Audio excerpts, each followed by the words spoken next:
이스라엘의 금송아지 사건으로 말미암아 하나님은 이스라엘 백성에게 진노하셨지만, 그러나 모세의 생명을 건 중보로 말미암아 하나님은 다시 한번 이스라엘의 은혜를 베푸십니다. 그리고 두 번째 돌판, 그러니까 그 첫 번째 주었던 돌판을 모세가 깨트림으로 말미암아 이제 두 번째 돌판을 여호와 하나님은 이스라엘에게 주시며 다시 언약을 세우고 있는 것이지요. 그렇게 오늘 본문 18절부터 26절까지는 구별하여 지켜야 할 절기와 추가 규정들을 소개하고 명령하고 있습니다. 첫 번째 절기는 무교절로 6월절 다음 7일을 이야기하고 있습니다. 이 7일 동안 누룩을 넣지 않은 떡을 먹었고요. 또 첫 태생은 다 하나님의 것이라고 언급하고 있습니다.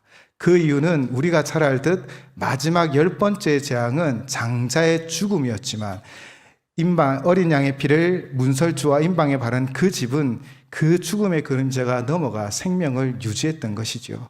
하나님은 그 생명값, 바로 첫 태생의 모든 것들을 다 하나님의 것임을 분명히 말씀하셨기에 이제 이스라엘 백성의 살아남은 이 첫 태생 모든 것이 다 하나님 것임을 선언하고 하나님 앞에 온전히 바쳐야 할 것을 말씀하고 있습니다.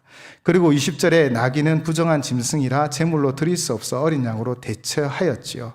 그렇게 하나님은 우리에게 은혜를 베푸시고 생명을 살려주셨습니다. 그 하나님 앞에 오늘 모세에게 말씀하시지요. 빈손으로 나오지 말라. 바로 우리의 마음을 다하여 나오셔야 합니다.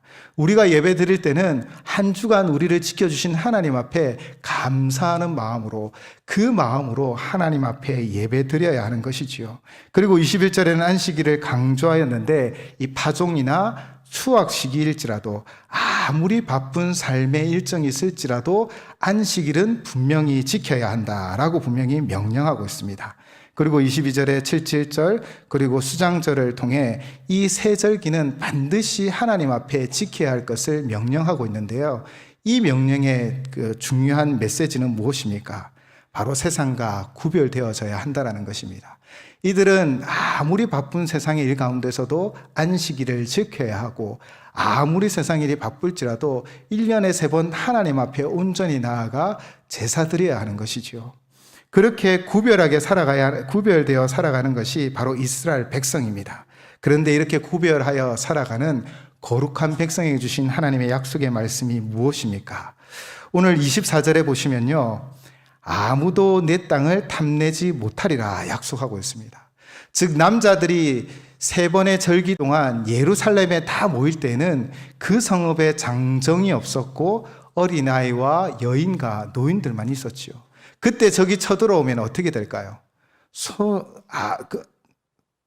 그 적이 쳐들어오면 모든 것이 무너질 수밖에 없는 것이죠.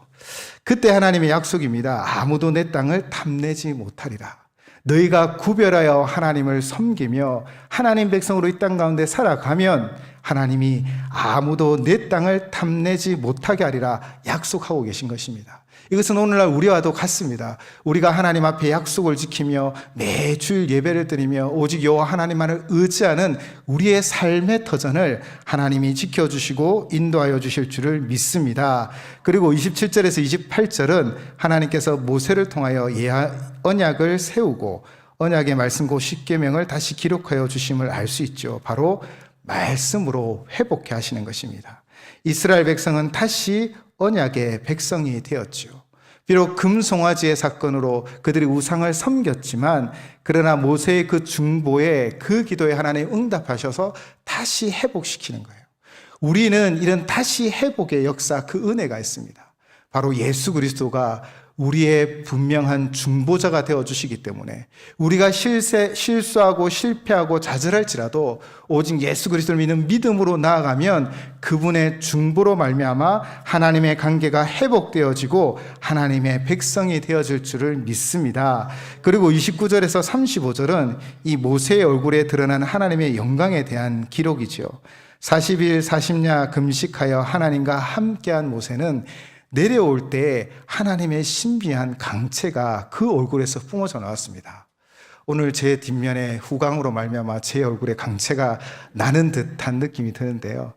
이 광채는 모세 자체로부터 나온 것이 아닙니다. 하나님이 그의 관계 속에서 그에게 그 광채를 드러나게 해주신 것이지요. 우리가 하나님을 섬기며 믿으며 살아갈 때 하나님은 우리를 통해 하나님의 영광이 드러나게 하실 줄 믿습니다. 그 영광은 하나님께 돌려드리는 것이 마땅한데 오늘 본문을 보시면 모세가 이렇게 했습니다. 어떻게 해요? 하나님 앞에 나아갈 때는 수건으로 얼굴을 가리지 않았지만 그러나 백성들에게 나아갈 때는 수건으로 얼굴을 가렸답니다. 저는 그 이유는 백성들이 혹 모세의 그 광채를 보고 모세 자체를 높이거나 경배할 것을 걱정하여 모세가 오직 하나님께 영광을 돌리기 위하여 수건으로 얼굴을 가렸다라고 생각이 되어집니다. 하나님은 우리를 통해 하나님의 영광이 드러나게 하십니다. 그렇다면 우리 또한 오직 우리의 모든 영광을 누구에게 돌려야 할까요? 바로 하나님께 돌리셔야 합니다. 오늘 감사주일로 또 우리 여러 모양 여러 모습으로 찬양을 준비하여 하나님 앞에 찬양을 드릴 텐데 여러분이 드려지는 이 모든 영광이 다 하나님 앞에 영광으로 올려지고 하나님의 기쁨이 되어드리기를 주님의 이름으로 축원을 드립니다. 그래서 오늘 본문을 통하여 세 가지의 감사를 발견할 수 있습니다. 하나님은 구별된 백성을 반드시 지키십니다. 구별하여 드리고 구별하여 삶을 살아가는 우리의 삶의 영역을 반드시 지켜주십니다. 늘 그 감사함으로 나아가시기 바랍니다. 두 번째는 예수님의 중보 기도입니다. 우리의 죄와 우리의 허물이 있을지라도 오직 예수 그리스도의 그 중보가 우리를 살리는 놀라운 은혜를 베풀어 주십니다. 우리 그 은혜에 감사하시기 바랍니다. 세 번째는 하나님 우리를 통해 영광이 드러나게 하여 주실 것이고 우리는 이 영광으로 하나님 영광 드려드리는 성도의 삶이 되어질 줄을 믿습니다. 아멘.